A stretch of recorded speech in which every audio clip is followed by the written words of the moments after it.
Hi friends, ಇವತ್ತು topic ತುಳಸಿ. ತುಳಸಿ common ಆಗಿ ಎಲ್ಲರ ಮನೆ ಮುಂದುಗಡೆ ಹಾಕ್ಕೊಳ್ತಾರೆ.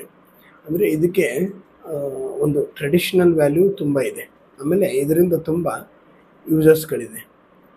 ಹಾಗಾಗಿ ಮನೆ ಮುಂದುಗಡೆ ತುಳಸಿನ ಹಾಕ್ಕೊಳ್ಳೋದಾಗಲಿ, ಮತ್ತು ಅದನ್ನು ಪೂಜೆ ಮಾಡೋದಾಗಲಿ, ಇಲ್ಲಾಂದರೆ ಕಷಾಯ ಮಾಡಿ ಕುಡಿಯೋದಾಗಲಿ, ಇಲ್ಲಾಂದರೆ ನೀರಲ್ಲಿ ಹಾಕಿ ತುಳಸಿ ನೀರು ಕುಡಿಯೋದಾಗಲಿ, ಇಲ್ಲಪ್ಪ ಅಂದರೆ ದೇವಸ್ಥಾನಗಳಲ್ಲಿ ಏನಿದು ತೀರ್ಥಗಳಲ್ಲಿ ತುಳಸಿ ನೀರು ಕೊಡೋದಾಗಲಿ, ಈ ಥರದ್ದೆಲ್ಲ ಮಾಡ್ಬೋದು. ಆಮೇಲೆ ಹಾಗೆ ತುಳಸಿ ಎಲೆಗಳನ್ನು 3-4 ಎಲೆಗಳನ್ನ ತಿನ್ನೋದಾಗಲಿ. ಹಾಗಾಗಿ ಇದು ಕಾಮನ್ ಆಗಿ ತುಳಸಿ ಎಲ್ಲರೂ ಈ ಥರದ್ದು ಯೂಸ್ ಮಾಡ್ಕೊಳ್ತಾರೆ.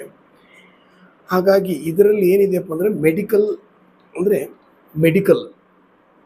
ಮೆಡಿಕಲ್ ಯೂಸಸ್ ತುಂಬ ಇದೆ ತುಳಸಿಯಲ್ಲಿ. ಅಂದರೆ ಒಂದು ಮೆಡಿಕಲ್ ಪರ್ಪಸ್ ಆಗಿ ಯೂಸ್ ಮಾಡೋಂಥದ್ದು ತುಂಬ ಇದೆ. ಆಮೇಲೆ ಇದರಲ್ಲಿ ಆಯುರ್ವೇದ ಮತ್ತು ಹೋಮಿಯೋಪತಿಯಲ್ಲಿ ಇದನ್ನು ಬಳಸ್ಕೊಳ್ತಾರೆ ಕಾಮನ್ ಆಗಿ. ನಮ್ಮ ಹೋಮಿಯೋಪತಿಯಲ್ಲಿ ತುಳಸಿಯಿಂದ ತಯಾರಾಗುವಂಥ ಔಷಧಿ ಓಸಿಮಮ್ ಸ್ಕ್ಯಾಂಟಮ್ ಅಂತ. ಆ ಔಷಧಿ ಮದರ್ ಟಿಂಚರ್ ರೂಪದಲ್ಲಿ ಭಾಳ ಬಳಕೆ ಆಗುತ್ತೆ ಕಾಮನ್ ಆಗಿ. ಹಾಗಾಗಿ ನಾವು ಅದ್ರ ಬಗ್ಗೆ ಹೇಳೋಣ ಅಂತ. ಈಗ ಓಸಿಮಮ್ ಸ್ಕ್ಯಾಂಟಮ್ ಅಂದರೆ ಹೋಮಿಯೋ ಮೆಡಿಸಿನ್ ಇದೆಯಲ್ಲ, ಆ ಮದರ್ ಟಿಂಚರ್ ಮೆಡಿಷನು, ಅದು ನಾವು ಎಂಥ ಪೇಷಂಟಿಗೆ ನಾವು ಕೊಡ್ತೀವಿ, ಯಾರೆಲ್ಲ ಎಂತೆಂಥವ್ರಿಗೆಲ್ಲ ಕೊಡ್ತೀವಿ ಅಂತಂದರೆ, ಆಮೇಲೆ ಒಂದು ಫಸ್ಟ್ ಪಾಯಿಂಟ್ ಏನಂದರೆ ಹೋಮಿಯೋಪತಿ ಮೆಡಿಸಿನ್ಸ್ ಅಪ್ಪ ಅಂತಂತಂದರೆ ಎಲ್ಲರಿಗೂ ಒಂದೇ ಥರ ಮೆಡಿಸಿನ್ಸ್ ಕೊಡಲಿಕ್ಕಾಗಲ್ಲ. ಆಮೇಲೆ ಹೋಮಿಯೋಪತಿ ಮೆಡಿಸಿನ್ಸು ಯಾವ ಥರ ಆ್ಯಕ್ಟ್ ಮಾಡ್ತವೆ ಅಂದರೆ ಪ್ರತಿಯೊಂದು ಆರ್ಗನ್ಸ್ ಮೇಲೆ ಆ್ಯಕ್ಟ್ ಮಾಡ್ತವೆ. ಹೇಗಂದರೆ ಒಂದು ತಲೆಯಿಂದ ಹಿಡ್ಕೊಂಡು ಪಾದದವರೆಗೂ ಅದರದ್ದೊಂದು ಕಾಮನ್ ಆಗಿ ಪಾಲಿಕ್ರಿಸ್ಟ್ ರೆಮಿಡಿ ಅಂತ ಬರ್ತವೆ. ಅವು ಏನಿರ್ತವೆ ಅಂದರೆ ತಲೆಯಿಂದ ಹಿಡ್ಕೊಂಡು ಕಣ್ಣು, ಮೂಗು, ಲಂಗ್ಸು ಎಲ್ಲದ್ರ ಮೇಲೂ ತನ್ನದೇ ಆದ ಒಂದು ಪರಿಣಾಮಗಳನ್ನು ತೋರ್ತವು. ಮತ್ತು ಅದೇ ಥರ ಏನು ಪರಿಣಾಮ ತೋರಿತವಲ್ಲ ಅದೇ ಥರ ಅದು ವಾಸಿ ಕೂಡ ಮಾಡೋ ಥರ ಆ ಶಕ್ತಿ ಆ ಮೆಡಿಸಿನ್ಗಿರುತ್ತೆ ಕಾಮನ್ ಆಗಿ. ಹಾಗಾಗಿ ಇಲ್ಲಿ ಹೇಗಿರುತ್ತಂದರೆ ನಾವೇನು ಮಾಡೋದಂದರೆ ವ್ಯಕ್ತಿಯ ವ್ಯಕ್ತಿತ್ವ. ಇಲ್ಲಿ ಬರೀ ನಾವು ಫಿಸಿಕಲ್ ಸಿಂಪ್ಟಮ್ಸ್ ಅಂದರೆ ಈ ಒಂದು ಲಕ್ಷಣಗಳಿಗೆ ಅಷ್ಟೇನ ಕೊಡೋದು ಟ್ರೀಟ್ಮೆಂಟ್, ಯಾವ್ದಾದ್ರು ರೋಗ ಬಂದರೆ ಲಕ್ಷಣಗಳಿಗೆ ಅಷ್ಟೇನ ಟ್ರೀಟ್ಮೆಂಟ್ ಕೊಡೋದು ಇಲ್ಲ. ಆ ವ್ಯಕ್ತಿಯ ವ್ಯಕ್ತಿತ್ವ, ಮೈಂಡು, ಮನಸ್ಸು ಮತ್ತು ಫಿಸಿಕಲ್ಲು ಎಲ್ಲವನ್ನು ನೋಡಿಕೊಂಡು ಸ್ಟ್ರೆಸ್ಸು, ಸ್ಟ್ರೇನು ಪ್ರತಿಯೊಂದು, ಮತ್ತು ನಿತ್ಯ ದಿನದ ಕಾರ್ಯಗಳಲ್ಲಿ ಏನು ತೊಂದರೆ ಆಗ್ತಾ ಇದೆ ಪ್ರತಿಯೊಂದು ನಮ್ಮ ಕ್ವಶನಿಂಗೇ ಬೇರೆ ಥರ ಇರುತ್ತೆ ಹೋಮಿಯೋಪತಿಯಲ್ಲಿ. ಹಾಗಾಗಿ ಅದನ್ನೆಲ್ಲ ನೋಡ್ಕೊಂಡ ನಂತರ ನಾವು ಒಂದು ಮೆಡಿಷನ್ ಸೆಲೆಕ್ಟ್ ಮಾಡ್ತೀವಿ. ಈ ವ್ಯಕ್ತಿಗೆ ಈ ಮೆಡಿಸಿನ್ ಕರೆಕ್ಟು. ಈಗ ಒಂದು ಜ್ವರ ಬಂತು ಅಂದ್ಕೊಳ್ಳೋಣ, ಕಾಮನ್ ಆಗಿ ಜ್ವರಕ್ಕೆ ಆಕೋನೈಟ್ ಕೊಡ್ತಾರೆ, ಬೆಲಡೋನ ಕೊಡ್ತಾರೆ, ಚಾಮಮಿಲ್ಲ ಅಂತ ಒಂದು 3 ರೆಮಿಡಿ ಇದ್ದಾವೆ ಕಾಮನ್ ಆಗಿ.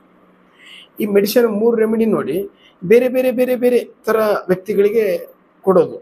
ಈಗ ನೋಡಿ ಆಕೋನೈಟ್ ಕೊಟ್ಟವರಿಗೆ ಬೆಲಡೋನ ಕೊಡಲ್ಲ, ಈ ಥರದ್ದೆಲ್ಲ. ಅಂದರೆ ಇಲ್ಲಿ ಹೆಂಗೆಂದರೆ ಇಂಡಿವಿಜುವಲ್ ಕ್ಯಾರೆಕ್ಟರಿಸ್ಟಿಕ್ ಅಂದ್ಕೊಡೋದು. ಅಂದರೆ ಎಷ್ಟು ಜನ ಇದ್ದಾರೆ ಈ ಟೋಟಲ್ ವರ್ಲ್ಡಲ್ಲಿ, ಎಷ್ಟು ಜನ ಇದ್ದಾರಲ್ಲ ನೋಡಿ, ನಾವು ನೋಡಲಿಕ್ಕೆ ಯಾರು ಸೇಮ್ ಏನಿಲ್ಲ. ಮನೆಯಲ್ಲೇ ಆಗ್ಬೋದು, ಅಕ್ಕ ತಂಗಿ ಆಗ್ಬೋದು, ಅಣ್ಣ ತಮ್ಮ ಆಗ್ಬೋದು, ಏನಾದರೂ ಒಂದು ಡಿಫ್ರೆನ್ಸ್ ಇರುತ್ತೆ. ಫೇಸ್ ಏನೋ ಸ್ವಲ್ಪ ಸೇಮ್ ಇದ್ರೆ ಗುಣಗಳಲ್ಲಾದ್ರೂ ಎಷ್ಟೋ ಡಿಫ್ರೆನ್ಸ್ ಇದ್ದೇ ಇರುತ್ತೆ ಎಲ್ಲರಿಗೂ.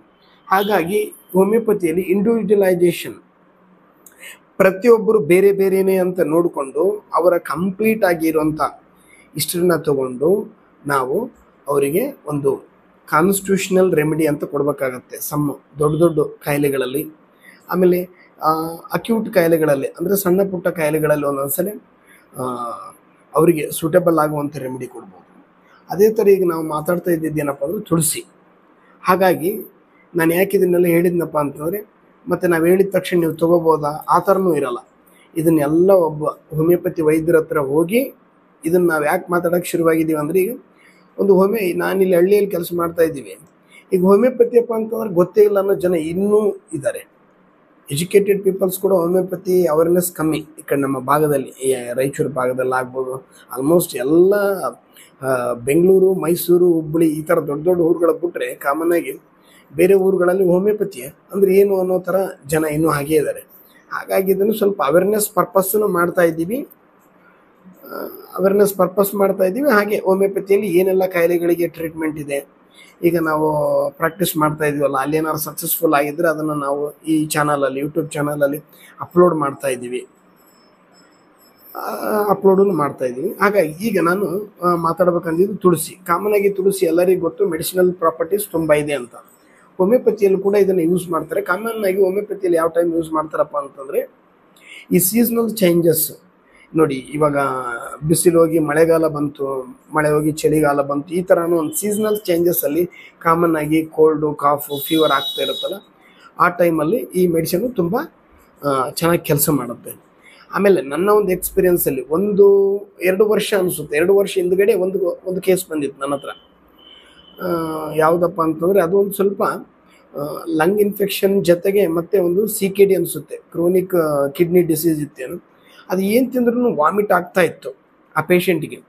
ಒಂದು 15 ದಿನ 20 ದಿನದಿಂದ ವಾಮಿಟ್ ಆಗ್ತಾ ಇತ್ತು ಮತ್ತು ತುಂಬ ಟಯರ್ಡ್ನೆಸ್ ಇತ್ತು. ಆವಾಗ ನನ್ನ ಹತ್ರ ಬರುವಾಗ ಆ ಪೇಷಂಟ್ ಹೇಗೆ ಬಂತಂದರೆ ಒಂದು 4 ಜನ ಎತ್ಕೊಂಡು ಬಂದರು. ಹಾಗೆ ಬಂದಾಗ ನೋಡಿದ್ವಿ, ನೋಡಿಕೊಂಡು ಆಯಿತು ಅಂದ್ಕೊಂಡು ಒಂದು ಹೋಮಿಯೋಪತಿಯನ್ನು ಟ್ರೀಟ್ ಮಾಡಿದ್ವಿ. ಅದನ್ನು ಹೇಗೆ ಮಾಡಿದ್ವಪ್ಪ ಅಂದ್ರೆ ನಾವು ಎಲ್ಲ ಕೇಳಿಕೊಂಡು ನೋಡಿ ತಕ್ಕ ಹಾಗೆ ಟ್ರೀಟ್ಮೆಂಟ್. ಅದಕ್ಕೆ ನಾವು ಕೊಟ್ಟಿದ್ದ ಮೆಡಿಸಿನ್ ಏನಪ್ಪ ಅಂದ್ರೆ ಅದೇ ತುಳಸಿ, ಓಸಿಮಮ್ ಸ್ಕ್ಯಾಂಟಮ್ ಮದರ್ ಟಿಂಚರ್ ಕೊಟ್ವಿ.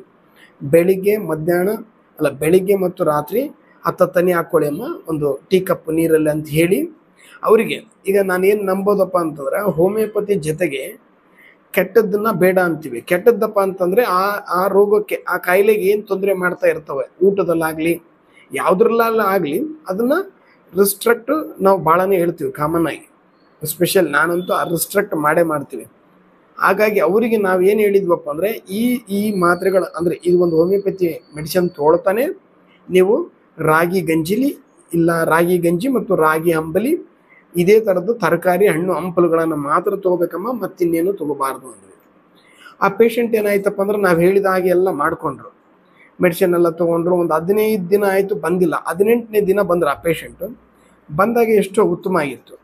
ಆಮೇಲೆ ಏನಾಯ್ತಪ್ಪ ಅಂದ್ರೆ ಪೇಷಂಟಿಗೆ ಚೆನ್ನಾಗಾಯಿತು. ಲಾಸ್ಟ್ ಟೈಮ್ 4 ಜನ ಹೊತ್ಕೊಂಡು ಬಂದಿದ್ರು ಪೇಷಂಟ್ನ. ಆಮೇಲೆ ಏನಾದರೂ ನಡ್ಕೊಂಡು ಬಂದರು ಪೇಷಂಟ್ 18 ದಿನ ಆದ ನಂತರ. ಎಷ್ಟೋ ಬೆಟ್ರ್ ಅಂದರು. ಆಮೇಲೆ ನಾವು ಅದನ್ನು ಹಂಗೆ ಕಂಟಿನ್ಯೂ ಮಾಡ್ಕೊಂಡು ಹೋದ್ವಿ, ಬೆಟ್ರ್ ಇತ್ತು. ಪೇಷಂಟ್ ಏನಂದರೆ ಕೋಪರೇಟ್ ಇರಲಿಲ್ಲ ಆ ಕೇಸಲ್ಲಿ. ಸ್ವಲ್ಪ ಆ ಕೇಸು ನಮ್ಮ ಕೈ ಜಾರಿರ್ತದೆ ಆ ಕೇಸು. ಅದೇ ಥರ ಅಂದರೆ ಇನಿಷಿಯಲಿ ಅಂತೂ ಒಳ್ಳೆ ರಿಸಲ್ಟ್ ಇದೆ. ನಾನು ನೋಡಿದ ಹಾಗೆ ಈ ತುಳಸಿ ಮೆಡಿಸಿನ್ ಏನಿದೆಯಲ್ಲ, ಹೋಮಿಯೋಪತಿ ಮೆಡಿಸಿನು ಕೊಟ್ಟಾಗ ಅದ್ಭುತ ರಿಸಲ್ಟ್ಸ್ ಇದೆ. ಆಮೇಲೆ ಕಿಡ್ನಿ ಸ್ಟೋನಲ್ಲಿ ಇದನ್ನು ಬಳಕೆ ಮಾಡ್ಬೋದು. ಇವಾಗ ನೋಡಿದರೆ ಫೀವರಲ್ಲಿ ಬಳಕೆ ಮಾಡ್ಬೋದು. ಆಮೇಲೆ ಒಂದು ಟೈಫಾಯ್ಡ್ ಫೀವರಲ್ಲಿ ಕೂಡ ಬಳಕೆ ಮಾಡ್ಬೋದು. ಅದ್ರ ಜೊತೆಗೆ ಮತ್ತು ಇಮ್ಯುನಿಟಿ ಬೂಸ್ಟರ್ ಅಂತಾರೆ ಇದನ್ನು ಕಾಮನ್ ಆಗಿ. ಲಾಸ್ಟ್ ಕೇಸ್ ಹೇಳಿದ್ನಲ್ಲ, ಎಲ್ಲ ಸೇರಿ ನಾನು ಕೊಟ್ಟಿದ್ದಿದ್ದು ಇಮ್ಯುನಿಟಿ ಬೂಸ್ಟರ್ ಆಗಿನೂ ಕೆಲಸ ಮಾಡುತ್ತೆ. ಇಮ್ಯುನಿಟಿ ಬೂಸ್ಟರಪ್ಪ ಅಂದರೆ ಯಾವುದೇ ಕಾಯಿಲೆಗಳನ್ನು ಬರಲಾರ್ದಂಗೆ ತಡೆಗಟ್ಟೋ ಕೆಲಸ ಏನಪ್ಪ ಅಂದರೆ ಯಾವುದು ವೈಟ್ ಬ್ಲಡ್ ಸೆಲ್ಸ್ನೆಲ್ಲ ಸ್ವಲ್ಪ ಸ್ಟ್ರಾಂಗ್ ಮಾಡೋದು, ಇಂಡೈರೆಕ್ಟಾಗಿ ಹೇಳೋಕೆ ಹೋದರೆ ಈ ಥರ ಒಂದು ಮೆಕ್ಯಾನಿಸಮ್ ಇರುತ್ತೆ. ಹಾಗಾಗಿ ಆ ತುಳಸಿ ಏನು ಮಾಡುತ್ತಪ್ಪ ಅಂದರೆ ಒಂದು ಪ್ರಾಪರ್ಟೀಸ್ ಹೇಗಿದೆ ತುಳಸಿ ಪ್ರಾಪರ್ಟೀಸ್ ಅಂತ ಹೇಳೋದಾದರೆ ಆ್ಯಂಟಿ ಬ್ಯಾಕ್ಟೀರಿಯಲ್, ಅಂದರೆ ಏನಾದ್ರು ತೊಂದರೆ ಆದರೆ ಅದನ್ನು ಕೂಡ ಇದನ್ನು ಸರಿ ಮಾಡ್ಕೊಳ್ಳುತ್ತೆ. ಅಂದರೆ ಟೈಫಾಯ್ಡ್ ಅಂದ್ವಿ, ಆ ಥರದ ತೊಂದರೆಯಲ್ಲಿ ಇದು ಸರಿ ಮಾಡ್ಕೊಳ್ಳುತ್ತೆ. ಆಮೇಲೆ ಸ್ಕಿನ್ ಕಾಯಿಲೆ, ಒಂದು ಡರ್ಮಟೈಟಿಸ್ ಆಗಿರ್ಬೋದು, ಇಲ್ಲಪ್ಪ ಅಂದರೆ ರಿಂಗ್ ವರ್ಮ್ ಆಗಿರ್ಬೋದು, ಅಂಥ ಕೇಸ್ಗಳಲ್ಲಿ ಕೂಡ ನಾವು ಕೊಟ್ಟಿದ್ದೀವಿ. ಅಂಥ ಕೇಸ್ಗಳಲ್ಲೂ ಕೂಡ ಇದು ಒಳ್ಳೆಯ ಒಂದು ರಿಸಲ್ಟ್ ಇದೆ. ಅಂದರೆ ಇದು ನೋಡಿ ಎಂಟಿ ಫಂಗಲ್ ಕೂಡ ಆಯಿತು, ಒಂದು ಲೆಕ್ಕದಲ್ಲಿ ಎಂಟಿ ಫಂಗಲ್ ಆಯಿತು. ಆಮೇಲೆ ಡಯಾಬಿಟಿಕ್ ಪೇಷಂಟ್ಗಳು ಒಂದು ವೀಕ್ನೆಸ್ ಇರ್ತಾರೆ, ಇದು ಆ್ಯಂಟಿ ಡಯಾಬಿಟಿಕ್ ಪ್ರಾಪರ್ಟಿ ಕೂಡ ಇರೋದ್ರಿಂದ ಅದನ್ನು ಕೂಡ ನಾವು ಎಷ್ಟೋ ಪೇಷಂಟ್ಗಳಿಗೆ ಇದನ್ನು ಒಂದು ಸಪ್ಲಿಮೆಂಟ್ ಥರ ಆಗಿ ಕೂಡ ಕೊಟ್ಟಿದ್ದುಂಟು. ಅದರ ಜೊತೆಗೆ ಆಮೇಲೆ ಕಿಡ್ನಿ ಸ್ಟೋನ್ಗಳಲ್ಲಿ ಕೂಡ ನಾವು ಇದನ್ನು ಯೂಸ್ ಮಾಡ್ಕೊಂಡಿದ್ದೀವಿ. ನಾನಿವಾಗ ಹೇಳ್ತಾ ಇರೋದು ಓನ್ಲಿ ಮೇಜರ್ ಪಾಯಿಂಟ್ಸ್ ಮಾತ್ರ ಹೇಳ್ತಾ ಇದ್ದೀನಿ, ಯಾವುದನ್ನು ಮೈನ್ಯೂಟ್ ಪಾಯಿಂಟ್ಸ್ ಯಾವುದನ್ನು ವಿಸ್ತಾರವಾಗಿ ಹೇಳಿಲ್ಲ, ಲೈಟ್ ಆಗಿ ಹೇಳಿದ್ದೀನಿ. ಮುಂದಿನ ದಿನಗಳಲ್ಲಿ ಹೋಮಿಯೋಪತಿ ಬಗ್ಗೆ ಪ್ರತಿಯೊಂದು ಡ್ರಗ್ ಬಗ್ಗೆ ಆಗಲಿ, ಯಾವ ಥರ ತೊಗೋಬೇಕು, ಡೋಸಸ್ ಏನು, ಪ್ರತಿಯೊಂದನ್ನು ನಾವು ಈಗಿಂದ ಮಾತಾಡ್ತಾ ಹೋಗ್ತೀವಿ. ಯಾರೇ ಡೌಟ್ಸ್ ಇದ್ದರೂ ಕೂಡ ಈ ಕಮೆಂಟ್ ಮಾಡಿದ್ರೆ ನಾವು ಅದಕ್ಕೆ ಅಲ್ಲಿ ಎಕ್ಸ್ಪ್ಲೇನ್ ಮಾಡ್ತೀವಿ. ಇಲ್ಲಾಂದ್ರೆ ನಮ್ಮ ನಂಬರಿಗೆ ಕೂಡ ಫೋನ್ ಮಾಡ್ಬೋದು. ನಾವು ರಾಯಚೂರಲ್ಲಿ ಇರ್ತೀವಿ. Okay friends, thank you.